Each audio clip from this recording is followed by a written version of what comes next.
Videos देखने के लिए सब्सक्राइब करें जनसत्ता.com, बेल आइकन दबाकर पाएं लेटेस्ट नोटिफिकेशंस।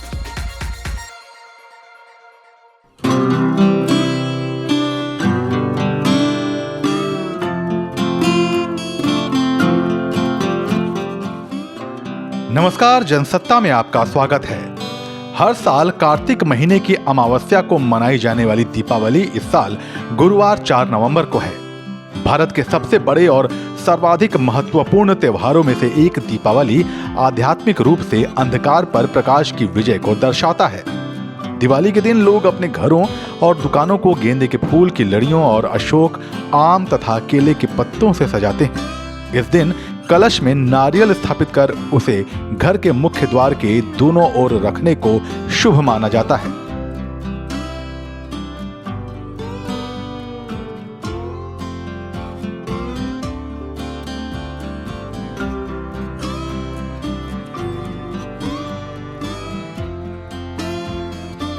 आइए जानते हैं वो शुभ मुहूर्त जिस पल गणेश लक्ष्मी की पूजा करनी चाहिए। लक्ष्मी पूजा इस साल बृहस्पतिवार नवंबर 4, 2021 को होनी है। लक्ष्मी पूजा का मुहूर्त शाम 6:10:29 से रात्र 8:06:20 तक है, यानी कि कुल शुभ मुहूर्त की अवधि 1 घंटे 55 मिनट है। प्रदोष काल शाम 5:34:09 से लेकर रात्रि 8:10:27 तक है। वृषभ काल 6:10:29 से लेकर रात्रि 8:06:20 तक है। अमावस्या तिथि 4 नवंबर 2021 को शाम 6:03 से शुरू हो रही है और 5 नवंबर 2021 को दोपहर 2:44 पर खत्म हो रही है।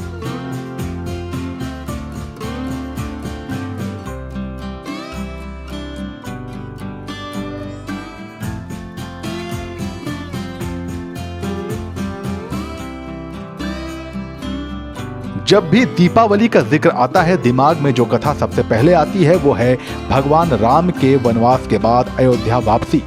लेकिन क्या आप जानते हैं कि इसके अलावा भी ऐसी कई वजहें हैं जिसके वजह से दिवाली मनाई जाती है। क्या है वो वजहें और क्या है उनसे जुड़ी कहानियां, आइए जानते हैं महागुरु गौरव मित्तल से। माना जाता है कि इसी दिन देवी लक्ष्मी ने अपना प्रकट रूप में प्रकट हुई थी। देवी लक्ष्मी जी कार्तिक मास की अमावस्या के दिन समुद्र मंथन से अवतार लेकर इस दिन प्रकट हुई थी। भगवान विष्णु द्वारा लक्ष्मी जी को बचाना भी इस दिन के मनाने के रूप में मनाया जाता है। भगवान विष्णु ने आज ही के दिन अपने 5वें अवतार वामन अवतार से देवी लक्ष्मी को राजा बलि से मुक्त कराया था। तीसरा जो मत है वो है कि इस दिन नरकासुर का जो वध कृष्ण द्वारा किया गया था। इस दिन भगवान कृष्ण ने राक्षसों के राजा नरकासुर का वध करके उनके चंगुल से 16,000 जो गोपियाँ थीं उनको मुक्त कराया था। इसी खुशी में दीपावली का त्यौहार 2 दिन तक मनाया गया था। इसे विजय पर्व के रूप में भी उन लोगों ने मनाया था।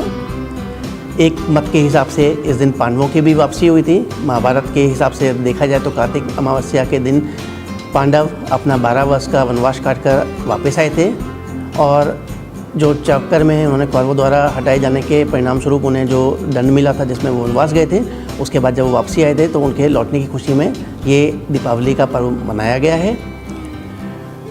जो इम्पोर्टेंट मत और जो हमेशा से सुनते आए हैं वो कि राम की रावण पर विजय। रामायण के अनुसार ये चंद्रमा के कार्तिक मास की अमावस्या के दिन नए दिन की शुरुआत मानी गई थी, जब भगवान राम माता सीता लक्ष्मण सहित अयोध्या वापस लौटे। रावण और उनकी लंका का दहन करने के पश्चात अयोध्या के नागरिकों ने पूरे राज्य को दीपमाला से प्रकाशित किया था, जो उससे पहले कभी नहीं हुआ था। तो ये भी एक इम्पॉर्टेंट रीज़न है दिवाली को मनाने का।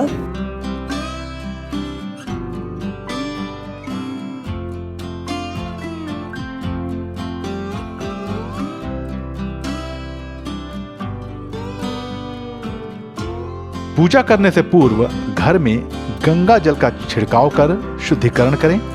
उसके बाद एक चौकी रखें और चौकी पर लाल रंग का कपड़ा बिछाएं।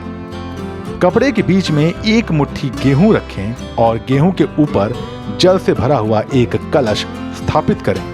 अब कलश के अंदर एक सिक्का, सुपारी, गेंदे का फूल और अक्षत डालें। इसके उपरांत कलश के बगल में चौकी में बचे हुए स्थान पर हल्दी से चौक बनाएं और उस पर माँ लक्ष्मी की प्रतिमा रख दें। इस बात का ध्यान रखें कि मां लक्ष्मी के दाहिने ओर गणेश की प्रतिमा रखें। सबसे पहले कलश को तिलक लगाकर पूजा आरंभ करें। उसके बाद अपने हाथ में फूल और चावल लेकर मां लक्ष्मी का ध्यान करें। ध्यान के पश्चात भगवान गणेश और मां लक्ष्मी की प्रतिमा पर फूल और अक्षत अर्पण करें। अब दोनों प्रतिमाओं को चौकी से उठाकर एक थाली में रखें और दूध, दही, शहद, तुलसी और गंगा जल के मिश्रण से स्नान कराएं। इसके बाद स्वच्छ जल से स्नान कराकर वापस चौकी पर विराजित कर दें। स्नान कराने के उपरांत लक्ष्मी गणेश की प्रतिमा को टीका लगाएं। फिर लक्ष्मी गणेश को हार पहनाएं। इसके बाद लक्ष्मी गणेश की प्रतिमा के सामने खील, खिलौने, बताशे, मिठाइयाँ, पैसे और सोने के आभूषण रखें। इसके बाद पूरा परिवार मिलकर गणेश और लक्ष्मी माता की कथा सुने और फिर मां लक्ष्मी की आरती उतारे। ये जानकारी आपको कैसी लगी हमें कमेंट सेक्शन में बताइए। आप सभी को दीपावली की शुभकामनाएं।